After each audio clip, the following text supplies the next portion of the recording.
doctor said, matter of fact, when she went in to get after the ambulance came and got her after I revived her, the ambulance came, they took her blood. They didn't know what was wrong with her.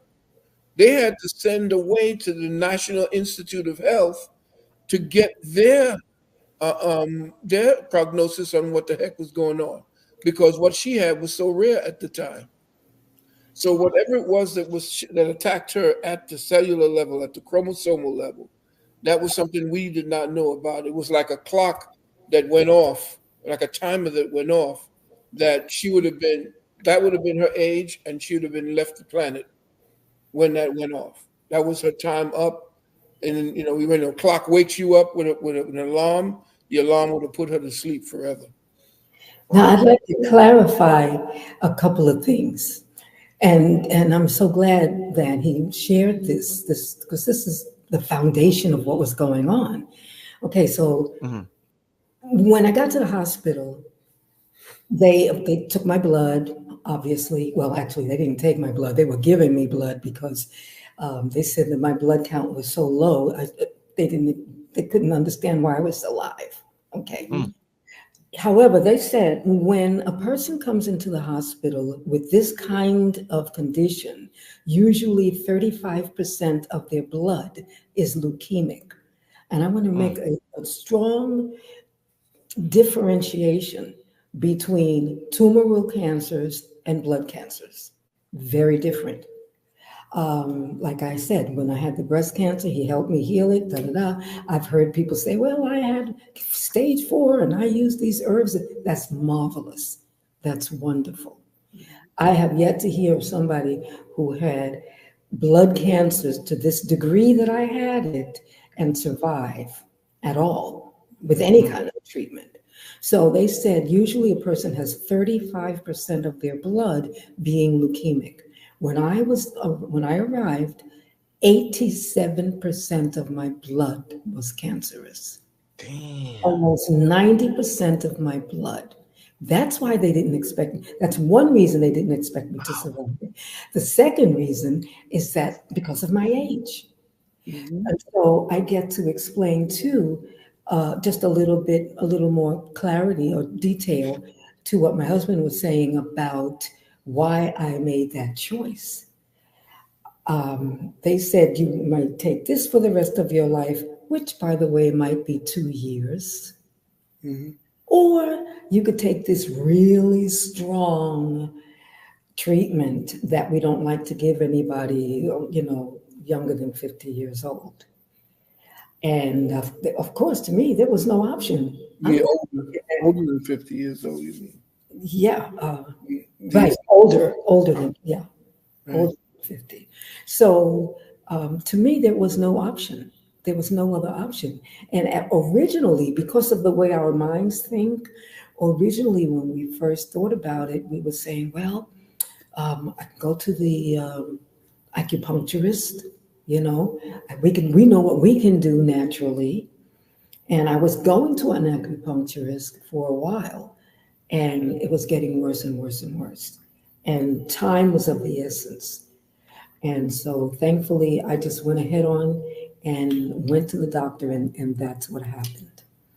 Now, the book goes into almost just like a diary, what I was thinking at the time and what he was thinking at the time, right before I passed in a certain way and then was revived. So all of that is in the book. The book is very simply written.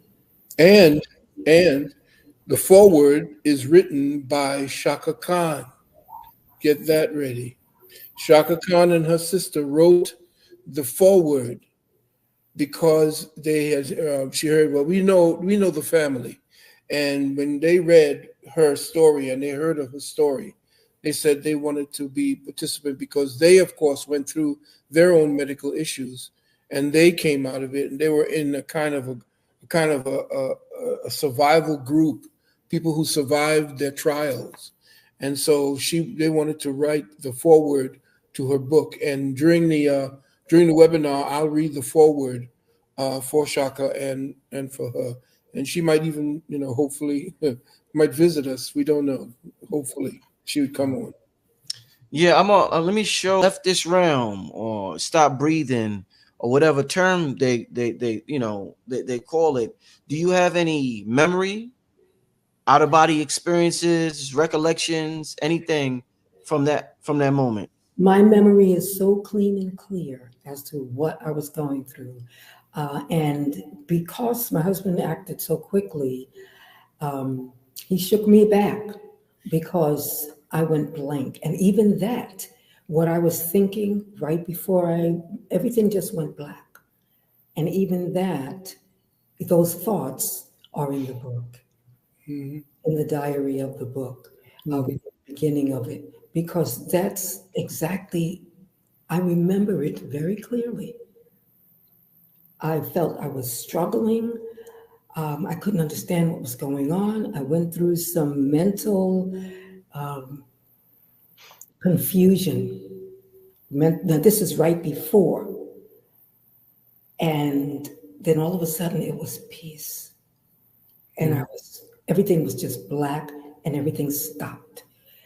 And I wasn't aware of what was going on his side. We're going to read that Mm-hmm. Tuesday night, because I'm going to read the whole first chapter, which is very brief. It's not a long book and it's not a long chapter, very brief, so that everybody will get the feeling of what exactly was going on.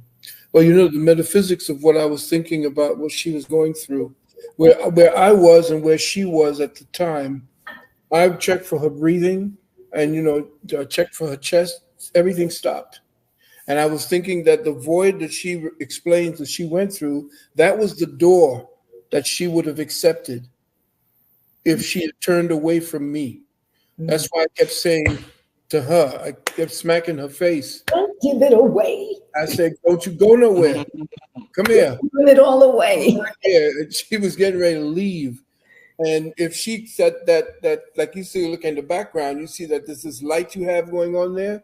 There's a blackness first, because I could remember, I could attest to it, because like I told you, back in Trinidad, I drowned and came back myself. And what happened is there's this blackness that happens, and then all of a sudden there's this place that you're ending up with that, hey, I don't, this is fine. This is very cool. I don't feel anything because your body is not with you at that time. Your consciousness steps out of the condition that you're feeling physically. And then when I started smacking her and giving her nerves a point of reference for her senses to come back to, that's when she started coming back around, and she took a deep breath at that time. Did you give her CPR? He's giving it all away. No, I didn't give it everything away. I just said then the CPR. I'll tell you when the time Come comes. Tuesday night and find out what he did. Wow, I'm just giving you the conditions. Yeah, just the conditions. It was serious. It was harrowing, but there's a thing that my mother and I used to go through, because my mother had a very bad condition with her heart. She had these anxiety attacks and had a heart condition. And she used to take me around with her sometimes when she would go to her work and places, because every time she would go through a condition, everything in me began to go cold. I lose all feelings. I lose any connections to anything. My emotions completely leave my body, and I become mechanical. I just switch into another head altogether. And I say, whatever that reality is that's going on out there, I'm going to change it, because I'm not going to have that dealing. You're not taking my wife. I told the ancestors at that time, you're not taking my wife. And so at this point, I just got cold and started smacking her, and knowing that she would come back, because we were very close anyway, and I knew she would listen to me if she heard me. And it's interesting because we're very similar in that way. I was, um, I was, I was in Manhattan at school. Actually, I was at the Swedish Institute for Massage Therapy during 9/11, and people were panicking in the hallways. And for some reason, I'm very much like my husband in that way. when something gets really threatening, that's when I become very clear, very quiet, Excellent. very quiet, very clear. And it's like, this is what I do. I'm going to, right? So I don't even recall hearing his voice until I came back. So in the book, in the beginning of the book, I go through what I was thinking, like I said, and then his version and my version. And so we'll get the connection as to what I was thinking and what he was thinking. But I'll tell you, I'm so grateful that we have found each other for so many reasons. We didn't meet when we were young. And however, everything has its right time, for sure. Mm-hmm. We were meant to have the children that we have with the mates that we had, with the partners, husband and his wife, who's a friend of mine. She's a sweetheart. We have missions. We both had missions to accomplish, and then because we have such things that we are so similar in what we did. We were both entertainers. We both did music. We were both you did acting on stages, and we were both into metaphysics, into natural healing. Everything essentially was like I met up, and that's why every time somebody has a birthday, we sing to them in harmony, and they wonder, "Oh, how y'all sound good together?" Like you say, yeah, it's because we were both singers at one point. So it seems like this was a kind of a path that we began helping me, and I began to find my peace when she came into my life. I was able to do things that allowed me to rest from worrying about too many things going on around me, if you understand what I mean. And what she did was afford me the ability to get back into writing my book, for example. I have a book that I was writing and I couldn't get back into writing the book. Everybody's asking me, when's your next book coming out? I couldn't write it. I didn't have the peace of mind necessary for that to happen. And so we began to work together in order to rebuild what it is we had in probably another life. With the human body, and we know the male human body is different from the female human body, regardless of what they try to tell us. Is the man or woman able to handle stress or trauma more than the other? Like, is women able to handle it more, or men able to handle it more, or does it affect both of us? Like, it hits us both the same? Well, It depends on the type of stress, if I may. It really does. I mean, physically, we know a man is much stronger than a woman, and yet they always talk about the fact that women can have babies. Well, we were created to do that. And that's why we were able to handle that kind of stress. And so I know my husband's going to talk about a lot of kinds of stresses that we are not created to handle. And that's why women are having the wounded womb. Come on. Right. It's all there. And I'll tell you, when he showed me the manuscript of that book way back in the 1990s, I said to him, I immediately saw that this book is going to be one of the most important books ever written. And so he'll share what he knows about stress and the difference between male and female. yeah. Kinds of stress. I'll just say this. When a baby is involved, when a family is involved, you can see a woman come up with some strength that she didn't know she had. That's true. Okay. Right. However, to live day and day in and day out and day in with the kind of stresses women are going through today, no wonder we're dying too early. Yeah. Yeah. And the reason why I wanted to do that, because I found that the stress that women were going through at the time, I began writing the book. The book was actually built up in sections over a period of time from 1998 going forward. And it began building on it, and I began to see that there was a certain type of stress that feminism forced women to have to address. And because of the way that they adopted the masculine format for life, that stress began to take more of the energy they use to keep the peace. You can't have a healthy baby with a stressed mother. The mother can't be stressed and give birth to a healthy child. And Mhm. so that became the foundation for why a fibroid tumor was actually forming in the women at the time. And that was at the time when Queen Afua and I were working together. And what happened was that I said that the metaphysics of a fibroid tumor was the fact that a woman had gone through a stress that was targeted through her feminine ego. The feminine ego is what essentially is targeted. When that is attacked, the woman's emotions are registered as a sonic beam, as a sonic sound in the womb. And there is a wound, WOUND, that takes place in that area. And now the body says, oh, there's damage there. It's on the psychospiritual level. So let me rush defensive materials to the area where she is feeling that pain. And so what happens is build up there, that then becomes encapsulated. That bruise now is being defended by a whole lot of fibrin. Fibrin is the material that when you cut your finger, that's what is rushed to the area to close the area off to heal. But over here, when you see this fibrin collecting around the womb to create a fibroid tumor, most people say, oh, don't worry about it. It's small. Let's let it grow. We'll see what happens. No. And in my book, I tell people how the fibroid tumor grows, how it comes about, and what they're putting themselves through, and the type of emotional stress, the pain, the anguish of having to do things in a man's world that keeps them away.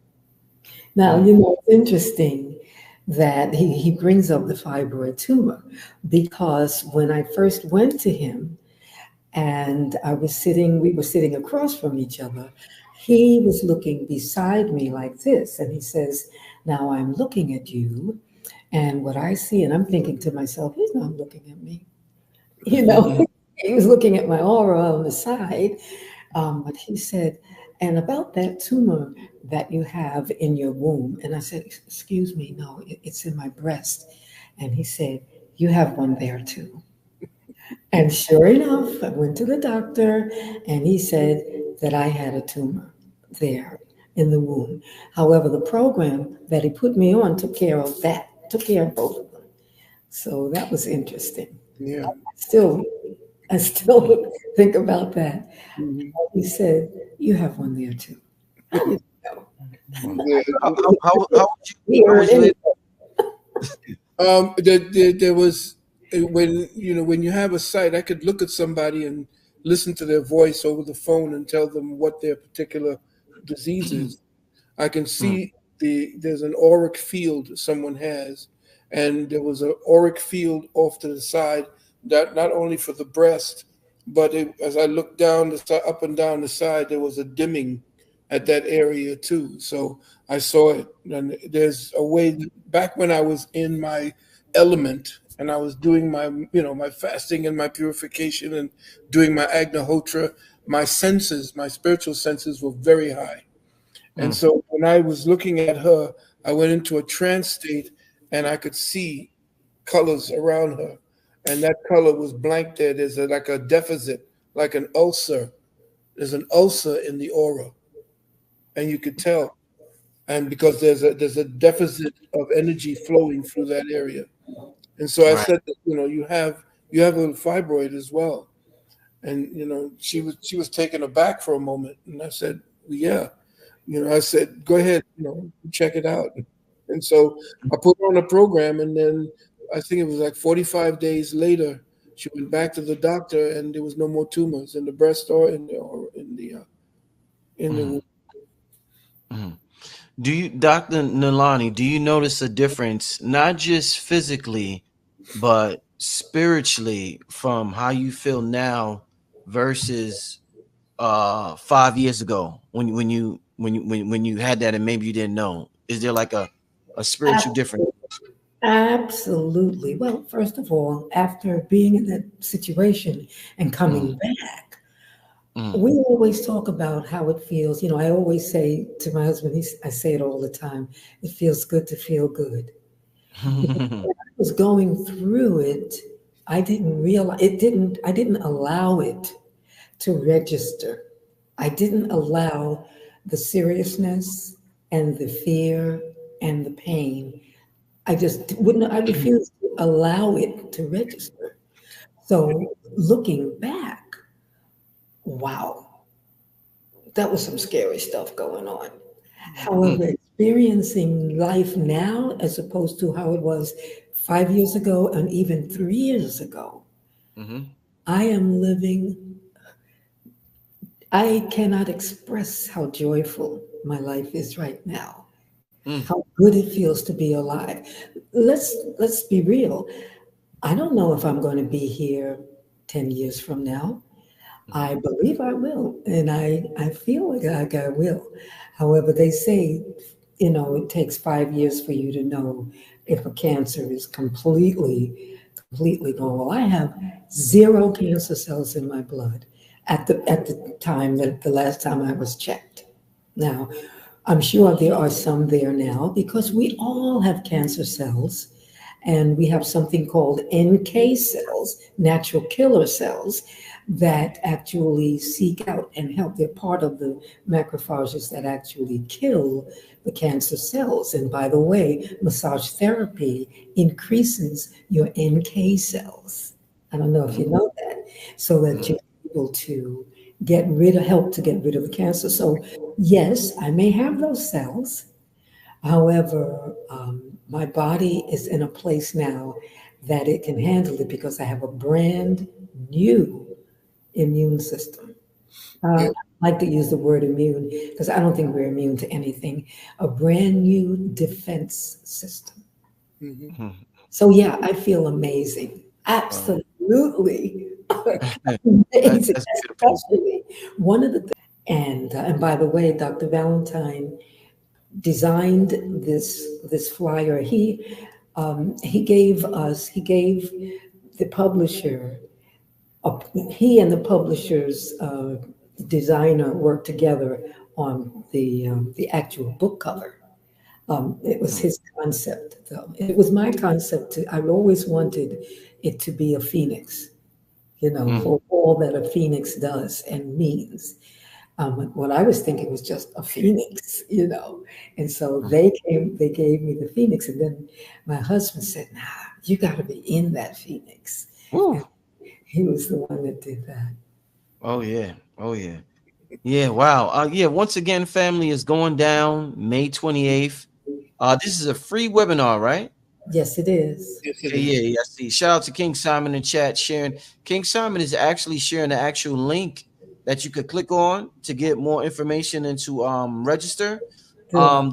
The link is also in the description.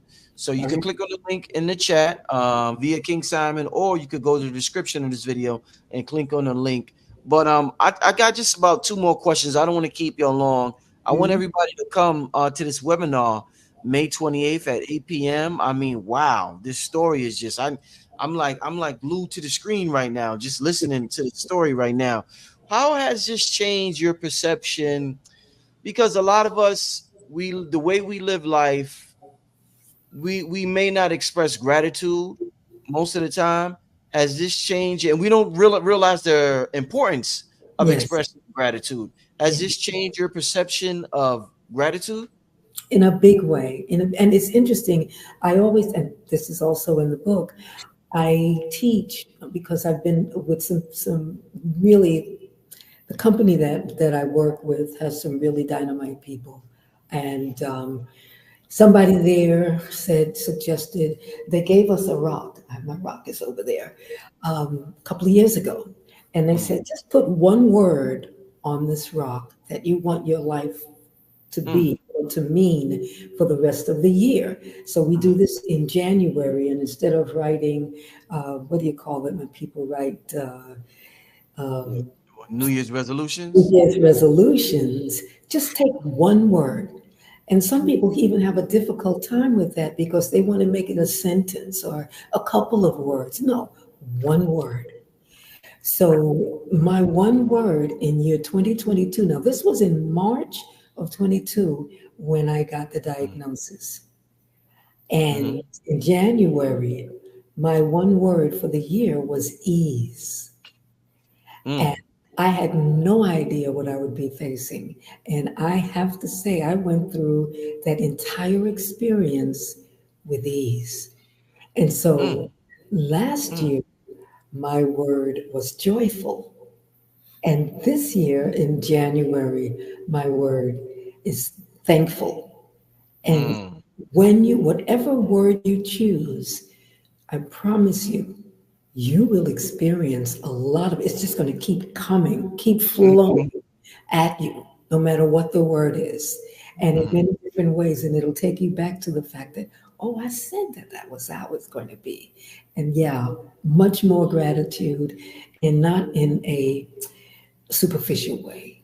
Mm. Mm. Gratitude down in the bone marrow, Okay. literally, literally Okay. in the marrow. And that's Uh, why I'm so joyful. I can't be still anyway. I love music. And whenever I hear music, I'm dancing. uh, And there was a time that I couldn't dance, I couldn't walk. uh, I could hardly stand. It would take me a full 30 seconds just to stand up from the chair. And so now I do these exercises. I sit down and stand up and sit down and stand up. And 3 weeks ago, I could do six before my muscles, because my muscles were like spaghetti.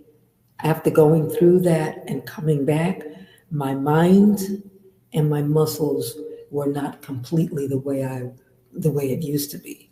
And right. so now that it has come back, so now I do 20 in the morning, just Excellent. after 3 weeks of stand up and sit down, stand up and sit down. So I'll be dancing soon. Excellent. Excellent. Wow. Wow. What a show. What a show. Family, once again, it's going down May 20th. I want all y'all to definitely be there. King, shout out to King Simon once again. He has the link to the webinar in the chat. Also, family, make sure what's the email to donate, Dr. Valentine. Yeah, the PayPal, our PayPal, just for a love offering, because they did hit us very badly financially for a while. The love offering could be done to kemetearth at gmail.com. That's kemetearth, KEMET, earth, EARTH, at gmail.com. That's our PayPal. And if you do want to send that love offering, we would appreciate it. Please send it to friends and family so that they don't tax us and Mhm. tax you for that. And just to let you know how, is the story itself, and you can't really envision it unless you were there, in the urgency of the moment. We can only tell you what happened after the fact. But in the urgency of the moment, I don't know whether or not anybody has ever been in an emergency situation. But you have to know how to think and act without emotions. You have to be on it, and you have to be very clear about what your next move is going to be. And while I was going through everything, you have to have a mind that's clear and pointed and focused. And that's what I want to also convey to brothers and sisters out there who are in emergency situations. I've seen on the videos and on YouTube that when emergency situations happen, people start to getting crazy and not, they start to, and that's not good. You have to learn how to put everything aside. If you if you haven't been close to death or ever had a run-in with death and survived, you know that there is a way for you to act. It is not it's not a strange thing anymore. It's not a threatening thing anymore.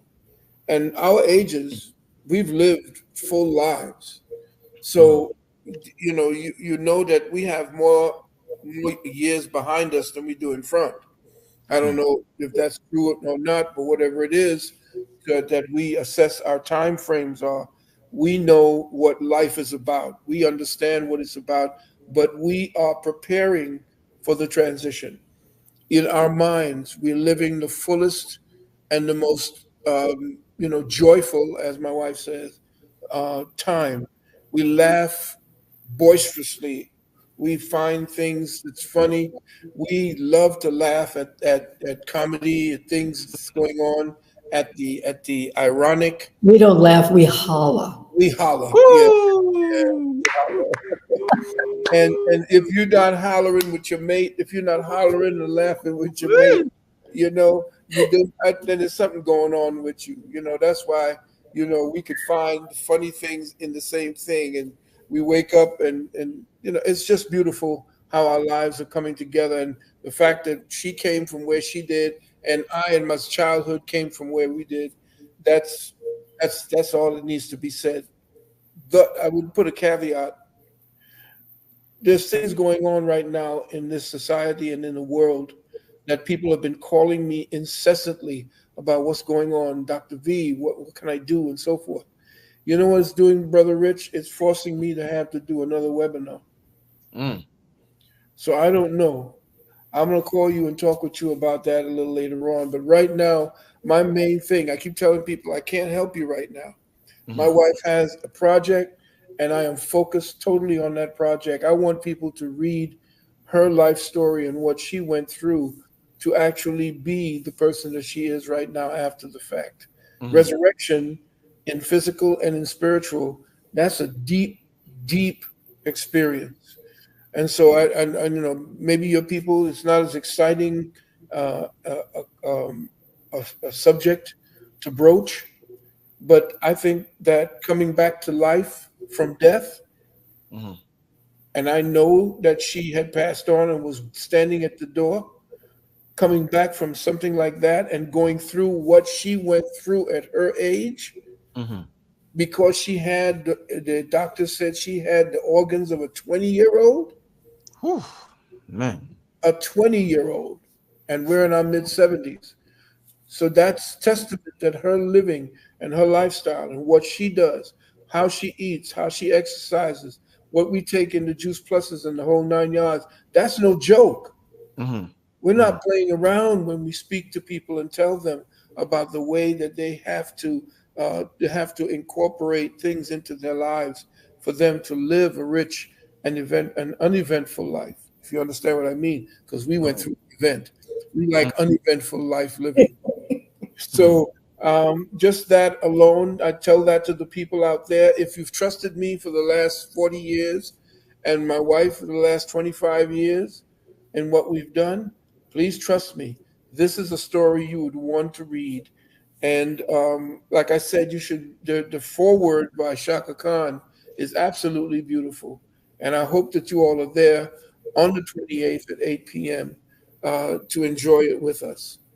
I just want to add that my purpose also is for those of you who have elders, for those of you who are elders, and those of you who have elders as parents or even grandparents, that they don't have to succumb to what most people think of as aging diseases or diseases.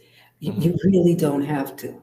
You can skip that part. You can decide, you know what, I'm not going to take that class, and just not do it.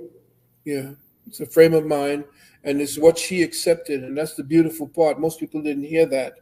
She did not accept what that particular thing's supposed to have done to her, and it didn't. Mind over matter. And she exercised the most powerful mind over matter.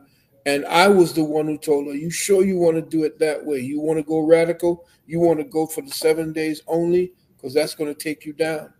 Well, when she had the longest hair, she used to sit on her hair. And I had long hair. But now she's back. She's getting her hair braided back. She's going back. I went, we look like two M&Ms. Right together. Yeah, he came into the hospital. My hair was falling out, and he came with his scissors to help and to finish it off for me. And when he came in the hospital, his head was bald.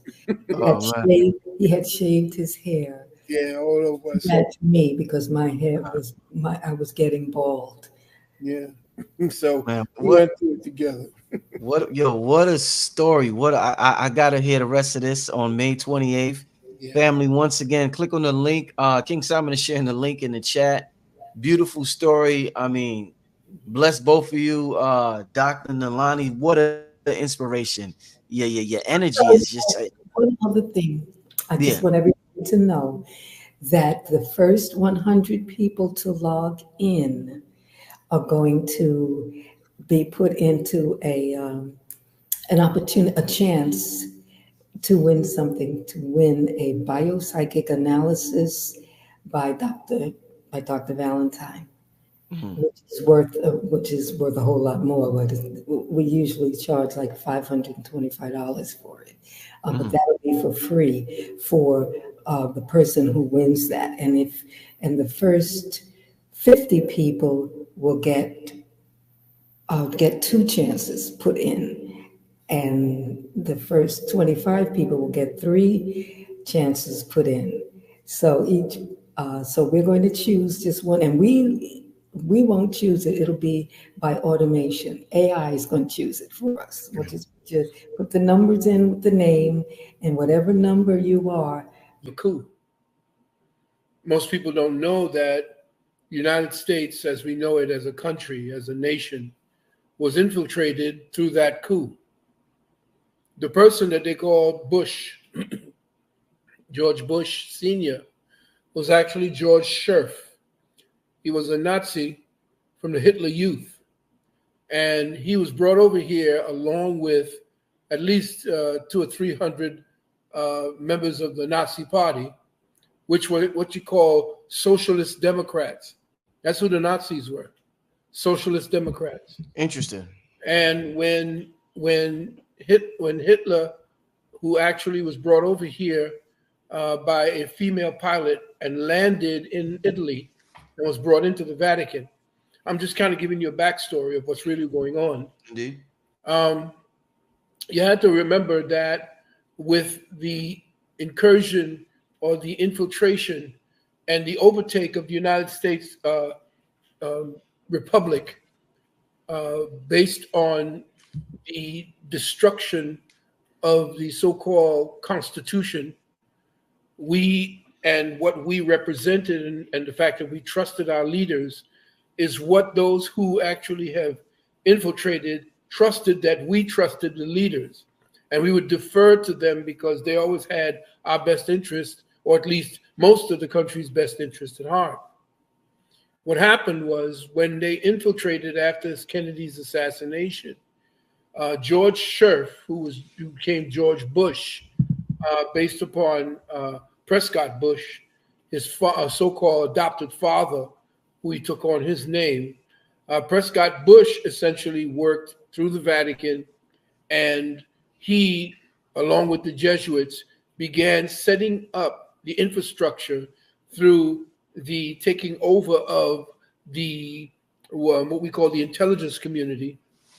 And by taking over the intelligence community, they began to seed the necessary people that would then begin to erode the constitutional republic from within. They actually used feminism as one of the stealth weapons that began to erode at the cohesiveness of family, community, nation, the whole nine yards that had built up. And once feminism began to become, you are different from your man, man is different from you, that began to give them the ability to introduce the so-called gender dysphoria. And not only that, you have to remember the food that they were beginning to eat, to give us, it's not the same food they give to Europeans. Europeans eat different kind of food than we do. Everybody's eating different foods from us. We are getting poisoned, as well as you see what's happening through the open gate that they call them, the open borders. What they're doing is slowly but surely, through stealth, introducing a whole new way to think, Now, with that in mind, understand that they do have young people that they've already introduced to that through trauma. They have children who are taught in schools, as well as children who are on the internet 24/7. There's no shutdown of any of the media, any of the corporation, any of the digital or media corporations, so that the children would have some form of respite from the constant barrage of indoctrination that goes on through the multimedia. Children today are being fed. Children today, young people as well as old, are being fed certain kinds of foods. They're being introduced to or being involved in technologies that are eroding at their ability to have critical thinking. Now, let me show you what I'm talking about. Do you know that the filter of your computer at this particular time is essentially broadcasting a blue tint or a blue light wave frequency? Yeah, KT told me about that. Yeah, this is something we talked about 10 years ago. Most of it was actually set back because when the inventor of the internet and those who were dealing with the internet, I'm talking Umar Lawu and the brothers, the African brother that you don't know anything about, what happened, they said, well, the way for us to circumvent the harmful Blu-rays is by putting a red tint in front of the TV or in front of the movies, in front of everything, or red tint glasses. The government, after knowing what the blue tint does, refused that. They give it to those who are in charge, but they don't give it to the average person. So what's happening is the blue light begins to circumvent the natural hormonal balance that the pineal gives. And that pineal energy that processes consciousness throughout the entire body, that gives instructions to the cells based upon you being conscious and in your right mind, the cells are not getting that. The cells are not getting the proper instructions, not only from what you are looking at, what you're reading, what you're eating, but the very consciousness that is being fed to you through the television, through the foods you're eating, through the phone that you pick up and look into 24/7.